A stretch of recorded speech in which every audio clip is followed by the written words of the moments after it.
எவ்வளோதான் விதவிதமான காலை உணவு இருந்தாலும் கம்மங்கூழ் காலையிலே சாப்பிட்றது அவ்வளோ திருப்தியாக இருக்கும். இதை கல்லுப்பு போட்டு கரைச்சி கட்டி இல்லாமல் சின்ன வெங்காயம் கூட ஏதாச்சும் ஒரு துவையல் வச்சு சாப்பிடும்போது பிரேக்ஃபாஸ்ட் அவ்வளோ திருப்தியாக இருக்கும்.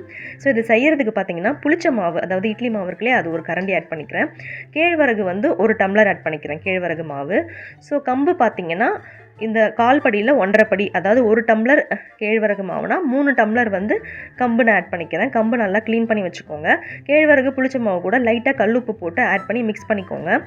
அதையும் மூடி வச்சாச்சு. 1 ஹவர் கம்பு ஊறினதுக்கப்புறம் மிக்ஸி ஜாரில் எடுத்து கொரப்பாக அரைச்சிக்கோங்க. அரைச்சி நம்ம ஆல்ரெடி கரைச்சி வச்சுருக்கோம் இல்லையா கேழ்வரகு, அதுலேயே இந்த மாவையும் ஆட் பண்ணி மிக்ஸ் பண்ணிக்கோங்க. மூடி வச்சுருங்க. இது புளிக்கிறதுக்கு ஒரு 6லேருந்து 8 மணி நேரம் ஆகும். நல்லா புளிச்சதுக்கப்புறமா இந்த மாதிரி பாத்திரத்தில் அரை பாத்திரம் வந்து தண்ணி வச்சுருக்கேன். அது நல்லா கொதிச்சதுக்கப்புறம் நம்ம மிக்ஸ் பண்ணி வச்சுருக்கோம் இல்லையா, அதையும் இதில் போட்டு நல்லா மிக்ஸ் பண்ணிகிட்டே இருக்கணும். லோ ஃப்ளேமில் வச்சு, இல்லைனா அடி பிடிச்சிக்கும். 20 மினிட்ஸ் லோ ஃப்ளேமில் வெந்ததுக்கப்புறம் மூடி வச்சுருங்க. காலையில் பார்த்தா கூழ் ரெடி.